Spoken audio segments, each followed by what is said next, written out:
ఇంకొక మాట గణేష్ గారు, చాలా విచిత్రంగా కొండా సురేఖ్ గారు ఆ విధంగా మాట్లాడినప్పుడు కూడా మీరేం మాట్లాడలేదు. ఎందుకు అంటే నాకు అర్థం కాని ప్రశ్న మాత్రమే అడుగుతున్నాను సుమండి. ఇది అన్న ప్రశ్న నేను అనుకోవద్దు.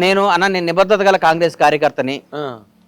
మా వాళ్ళు ఇప్పుడు నా కొడుకు తప్పు చేసినా, నా వాళ్ళు తప్పు చేసినా, నా కొడుకు దొంగ అని నేను అనలేను. నా కొడుకు తప్పు చేసినా నేను అనను. నా మనసులో ఉండే పర్సనల్‌గా అక్క నువ్వు అట్లా మాట్లాడుకుంటే బాగుండేదని అంటా గాని అన్నారా? నేను అనను. అనలేదు. కలిసినప్పుడు చెప్తా అక్క అంటాను.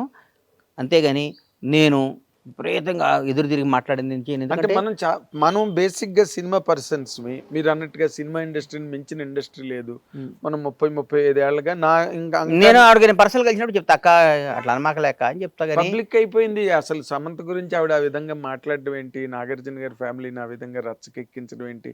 మీలాంటి వ్యక్తి ఊరుకోవడం ఏంటి అన్నదే నాకు అర్థం కానిది. ఇదేం ప్రశ్న కాదు. నా సందేహం.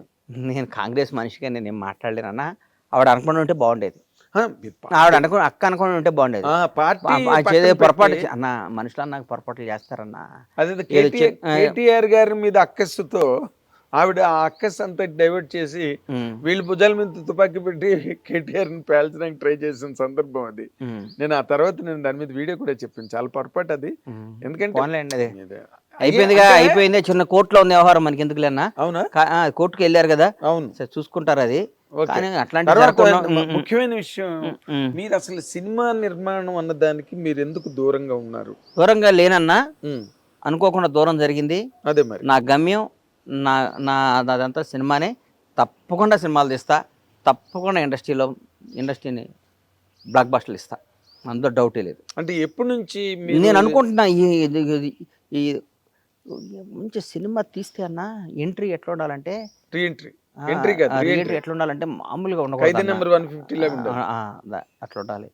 అట్లా తీయాలి. ఏదో సినిమా తీయటం ఎంతసేపన్నా రోజు 10 క్లాపులు కొట్టొచ్చు. కరెక్ట్. బట్ చిరంజీవి గారితో మీరేమి ప్లానింగ్ అవకాశం లేదా? మీరు అడిగారా? అడగలేదు ఎందుకంటే ఇప్పుడు మీరు చాలా అత్యంత సన్నిహితులు వాళ్ళ కుటుంబానికి. అన్నీ అట్లా మనం అది నేను అనుకుంటున్నా కదా వాళ్ళు అనుకోవాలిగా. అట్లా అదేముంది కానీ చిరంజీవి గారు ప్రజలు తెలుగు జాతికి సన్నిహితులు. Of course. ఇండస్ట్రీలో ఎవరికి ఏ కష్టం వచ్చినా ముందు నేనున్నా అని రియాక్ట్ అయ్యే మహోన్నత వ్యక్తి మెగాస్టార్ అసలు దానిలో చిరంజీవి. డౌటే ఉందండి. లేకపోతే జర్నలిస్టులు కరోనా కానీ టైంలో ఆయన చేసిన కాదు పనులు గాని. జర్నలిస్టులు కానీ ఒక ఏ ప్రొడక్షన్లో రంగం కానీ ఎవడున్నా కానీ అందుకని అన్న దేవుడు ఆయనకు అన్ని ఇచ్చాడు. ఆ స్టేటస్ ఇచ్చాడు. మంచిత ఆయన నడుస్తుంటే నేను అంటా కదా ఆయన ఒక లిమిటెడ్ ఎడిషన్ రా నాయన లిమిటెడ్ పీస్ అది చాలా అద్భుతమైన భగవంతుడు సృష్టించిన లిమిటెడ్ పీస్లో కొన్ని అందులో ఆయన చిరంజీవి అన్నట్టు ఒక లిమిటెడ్ పీస్. చిరంజీవి పుట్టాడు. ఆయనతో పాటు వచ్చిన సమకాలీకులు అందరూ ఆయనతో వచ్చిన వాళ్ళందరూ ఎట్లున్నారు ఆయన ఎట్లున్నాడు. నేను ఈ ప్రశ్న మొట్టమొదటి మిమ్మల్ని అడుగుతున్నాను ఈ కంటెంట్ మీద. నేను రాసిన కంటెంట్లు ఉన్నాయి, నేను ఈ వీడియోలు చెప్పినవి ఉన్నాయి, కానీ వ్యక్తిగతంగా నేను అడగడం అన్నది మీరే మొట్టమొదటి వ్యక్తి. చిరంజీవి గారికి భారతరత్న రావడం మీద మీ తాలూకు ఒపీనియన్ ఏంటి చెప్పండి? రావడం అది ఆయనకు మన భారతరత్న గౌరవించుకున్నట్టు అని ఫీల్ అవుతాను. బస్. ఎందుకంటే ఆయనకు అర్హత ఉంది అన్న. ఆయన భారతరత్న మనం గౌరవించుకోవాలంటే చిరంజీవి గారు అంటే ఇవ్వాలి. ఏంది సార్ ఎక్కడ మనిషి ఆయన ఏంది ఆయన బ్యాక్గ్రౌండ్ ఏంది ఆయన ఎక్కడి నుంచి వచ్చాడు ఏం వచ్చాడు ఒక కాంట్రవర్సీ ఉంది ఆయనకి ఒక వ్యవహారం. మన భారతరత్న గౌరవించుకోవాలంటే చిరంజీవి గారు లాంటిని చూస్ చేసుకోవాలి. కరెక్ట్. ఆయన బ్లడ్ బ్యాంక్ పెట్టుకున్నాడు. బ్లడ్ బ్యాంక్ కాదు ఒకటి కాదు ఒక క్యారెక్టర్ ఏంటి ఒక అచీవర్ ఒక మనిషి ఒక మానవత్వం ఒక మంచితనం ఒకడిని సమాజ సేవ అని పక్కన పెట్టన్నా చాలా మంది అన్ని చేయటం కాదు. ఆయన మనసు ఒకటి చెడు కోరుకోడు. ఆయన మనసు ఒకటి చెడు కోరుకోడు. ఆయన అదే డెఫినెట్గా వస్తుంది. అంటే బాలయ్య బాబు గారికి పద్మవిభూషణ్ అని అదొకటి న్యూస్. ఇప్పుడు నెక్స్ట్ చిరంజీవి గారికి భారతరత్న అన్న దాని మీదే చర్చలు సినిమా ఇండస్ట్రీలో చాలా వాడిగా జరుగుతున్నాయి. అర్హత ఉంది వస్తుంది 100% నాకు నమ్మకం ఉంది. ఎందుకంటే భారతరత్న వయసు మా సచిన్ టెండూల్కర్ కూడా భారతరత్న ఇచ్చారు కదా చిన్న కుర్రాడు కదా. 200% వస్తున్నా 200%. మెగాస్టార్ భారతరత్న వస్తుంది తీసుకో. అవును. ఈ మన తెలంగాణలో అవార్డుల గురించి అసలు మాట్లాడట్లేదు. చేస్తున్నారు బట్టి అన్న మన 4-5 మీటింగ్లు పెట్టాడు. గద్దర్ అవార్డ్స్ అని పెట్టారు. ఓకే సార్ నా కొడుకులు మమ్మల్ని సరిగ్గా అంటలు కానీ చాలా మంచి గవర్నమెంట్ అన్నగా కాంగ్రెస్ గవర్నమెంట్ ఎవరికైనా యాక్సెస్ తలుపు తీసుకుని వెళ్ళొచ్చు అన్న. మీకు అర్థం culture కావట్లా. ఏ అది, కాంగ్రెస్ ఎవరి culture దగ్గర అది. తలుపు తీసుకొని వెళ్ళొచ్చు. అవును. మీరు మరీ ఎక్కువ అందుబాటులో ఉంటే విలువ ఉందన్నట్టు మా అవును. మంత్రులు, మా ముఖ్యమంత్రి అందుబాటులో ఎక్కువ ఉండటం వల్ల ఎవరు పడితే వాడు మాట్లాడుతున్నారు కానీ, మా వాళ్ళు కూడా చిన్న చిన్న తప్పులు అదే ఆఫీసర్లను కంటిన్యూ చేసి, వాళ్ళు చేసినట్టుగా దాని మీద మాకు ఉంటుంది కానీ, కాంగ్రెస్ బ్యూటీ ఎంత గొప్పదండి కాంగ్రెస్ దానిలో పార్టీ. డౌట్ లేదు. హైలీ మీరు డెమోక్రటిక్ పార్టీ ఏందండి కదా ఆ, కాంగ్రెస్ అనేది. రాచరిక ఎవరినైనా వ్యవస్థ కాదు కదా కాదు కాంగ్రెస్. ఎవరినైనా అద్భుతంగా చేస్తే ఒకటితో. ఇప్పుడు ఒకటి చెప్తున్నా సార్, వేరే రాష్ట్రాల దగ్గర ఎక్కడన్నా వేరే పట్ల ముఖ్యమంత్రి మ్, కూర్చుంటే పక్కన మంత్రులందరూ ఇట్లా నుంచొని దూరం దూరం నుంచొని ఉంటారు. అవును. మా రేవంత్ రెడ్డి గారు ముఖ్యమంత్రి అంటే పక్కన మంత్రులందరూ సమకాలికులు, కొలీగ్స్. అదే ఆ ఫ్యూడలిజం లేదు. హెడ్ మాస్టర్కి మాస్టర్కి తేడా ఏముంటుంది? ఏం లేదు. వాళ్ళు లేదు, వాళ్ళు పిల్లల క్లాసులు చెప్పాలి, వీళ్ళు చెప్పాలి. వీళ్ళు చెప్పాలి. హెడ్ మాస్టర్కి అంత బ్యూటీ కాంగ్రెస్ పార్టీ. దానిలో డౌట్ మీరు కాంగ్రెస్ పార్టీని ఊరికే కాంగ్రెస్ పార్టీ అది ఇది అంటే నాకు అనిపిస్తుంది, ఏమో ఏదైనా కాంగ్రెస్ పార్టీని అంటారా అనుకుంటాను నేను. అదే అంటే ఏం లేదు, ఈ 10 ఏళ్ళు టిఆర్ఎస్ ప్రభుత్వం దాని తాలూకు ఇంపాక్ట్, దాని తాలూకు అది ఆ ఇంపాక్ట్ వీళ్ళు ఇచ్చిన దాన్ని కూడా మా వాళ్ళు కరెక్ట్గా వాడాలి, జనంలోకి పంపించాలి, జనంలోకి ఎక్స్పోజ్ చేయాలి. ఒరే నాయన గతంలో ఇది ఇప్పుడు ఇది మీరు ఆలోచించుకోండి. పదవులు రాగాలి ఇంట్లోకి వెళ్ళి కూర్చొని నాకు పదవి వచ్చింది కదంటే కాదు. పదవి వచ్చిన ప్రతి ఒక్కడికి పదవి అనేది అలంకారంగా కూడదు. AK-47 గన్ ఇస్తే సైనికుడు ఎట్లా ఉండాలో అవకాశాన్ని గన్తో టక్ టక్ టక్ టక్ కాల్చి చేస్తుండాలి. శత్రు శేషాన్ని నాశనం చేయటమే పదవి. Correct correct. శత్రు శేషాన్ని నాశనం చేయకుండా పదవి రాగాలి ఇంట్లో పడుకుంటే ఎట్లన్నా కాదు, యుద్ధం చేయడానికి అది ఒక ఆయుధం. ఏదో ఆయుధానికి మీకు ఇచ్చిన లైసెన్స్ అది. ఎగ్జాక్ట్. AK-47 మీ చేతిలో పెట్టారు. AK-47 చేతిలో ఉన్నప్పుడు ఎందుకు ఊరికే తుడుచుకొని పెట్టుకోవడానికి కాదు. AK-47తో శత్రువులను కాల్చేయమని చెప్తున్నారు. కాదండి, కాల్చండి మీరు. కాదు కాదు, మీరు నేను ఇప్పుడు మీ ఇందాక మీ రూమ్ లో చూసాను, అన్ని పుస్తకాలు ఒక లైబ్రరీ లాగా మీరు బుక్స్ చదువుతారా? నాకు ఇష్టమైంది అదే అన్న. అవునా? నేను రోజు 4-5 పేజీలను ఏదో బుక్ చదువుకుంటాను, నాకు ఇష్టం.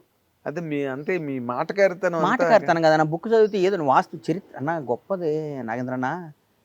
పెద్ద పెద్ద వాళ్ళు చాలా గొప్పవాళ్ళు అన్న, వాళ్ళు రాసిన ప్రతి వరడు మనం ఎప్పటికి అప్డేట్ కావాలన్నా. మన చిన్నప్పుడు మనకు హైదరాబాద్ వచ్చిన కొత్తల్లో ఫోన్ వచ్చిన కొత్తలో నోకియా అని ఒక ఫోన్ ఉండేది. అవును, నోకియా. ఎస్ ఎస్, గుర్తుంది. ఎందుకు లేదు ఇప్పుడు ఆ ఫోన్ ఎందుకు లేదండి ఇప్పుడు? ఎన్నో మారిపోయి, వెర్షన్స్ ఎన్నో మారిపోయి కదా. యాపిల్ ఫోన్ ఇప్పుడు 16వ వెర్షన్. అవును. ఆ యాపిల్ ఫోన్ రాగాలి అక్టోబర్లో వస్తుంది, సెప్టెంబర్లో అక్టోబర్లో ఒక 1 మంత్ నుంచి నాకు ఫోన్ కావాలి, ఎందుకు యాంగ్జైటీగా ఉంటాం? అప్డేట్ చేస్తాడు. అప్డేట్ చేసి మనం కూడా అప్డేట్ కావాలన్నా. మనం యాపిల్ ఫోన్ అప్డేట్ అయితేనే దానికి అంత పిచ్చి. మనిషి అప్డేట్ కాకపోతే ఎవడు పట్టించుకుంటాడన్నా? మేము 20 ఏళ్ల ముందు నోకియా ఫోన్ ఇట్లా కొనుక్కున్నామండి, చాలా సెంటిమెంట్ అండి. ఆ ఫోన్ రాగానే నాకు బ్లాక్ బస్టర్ వచ్చిందండి, ఆ ఫోనే వాడతానే అండి అంటే కుదరదు. ప్రతి మనిషి, ప్రతి హీరో, ప్రతి డైరెక్టరు, ప్రతి నిర్మాత అప్డేట్ కావాలి.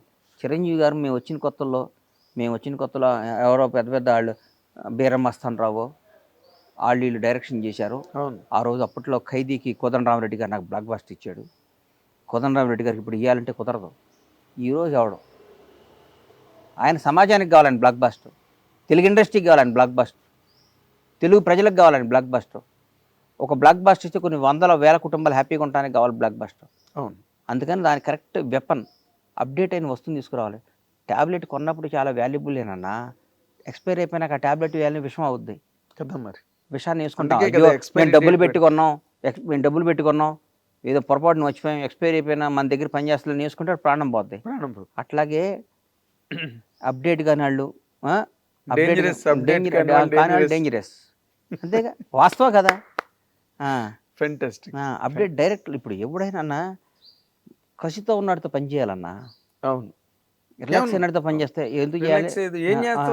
నాకు బ్లాక్ బాస్టర్ నా చేతిలో ఉందండి, నేను బ్లాక్ బాస్టర్ నేను చెప్పింది జరగాలి. మనం చెప్పింది జరగాలనుకున్న వాడికి బ్లాక్ బాస్టర్ వస్తుంది. నేను చెప్పింది జరగాలని బ్లాక్ బాస్టర్ ఒకటి వచ్చినా రెండోది రాదు. నేను చెప్పింది జరగాలి, మనం చెప్పిందే జరగాలి. నేను చెప్పిందే జరగాలి అని సినిమాలు తీసిన వాళ్ళు చాలామంది అధపాతాళం గెలిపోయారు. నేను చెప్పిందే జరగాలనుకున్న వాళ్ళు రాజ్యాలు కోల్పోయారు. నేను చెప్పిందే జరగాలనుకున్న వాళ్ళు ఆస్తులన్నీ కోల్పోయారు. మనందరం కలిసి చేయాలనుకున్న వాళ్ళు ఈరోజు కూడా నెంబర్ 1 ఉన్నారు. ఉదాహరణ అదానీ కంపెనీ కానీ, అంబానీ కంపెనీ కానీ, ఏదైనా కానీ టీం వర్క్ అనేది గొప్పదన్నా. నేను ఒక్కటి చెప్పింది జరగాలి, మీరందరూ చేయండి అంటే ఒకటేనన్న జీవితంలో. సింహాలన్నీ ఉన్నాయన్న, ఓ పక్క అన్ని గాడిదలు ఉన్నాయన్న, 2 ఫైటింగ్ పెట్టాం. ఎవరు గెలుస్తారా? నిజం చెప్పు. సింహాలు కదా. ఈ సింహాల టీంలో ఈ గాడిదని తీసుకొచ్చి ఒకటిని కెప్టెన్గా పెట్టి, ఈ గాడిదల టీంకి తీసుకొచ్చి సింహాన్ని పెట్టి పోటీ చెప్పి నడిపించాడు. అందులో దమ్మున్నాడై ఉండాలి, నడిపించేవాడు దమ్మున్నాడై ఉండాలి. Correct correct. సింహాలందరికీ వాడు కెప్టెన్, సింహాలన్నీ ఉంటాయి, గాడిద మీరందరూ వెనక్కి తిరగండి, నన్ను సింహాలను వెనక్కి తిరుగుతాయి. ఈ సింహం మీరు అన్నీ వెనకాల గాడిదలన్నింటినీ పరిగెట్టిస్తుంది. అది గుర్తుపెట్టుకో. అంటే నడిపించే నాయకుడు, శాసించేవాడు, హీరో వాడు, అది ఉండాలి. ఎస్, వాస్తవా కాదు అది? 100%.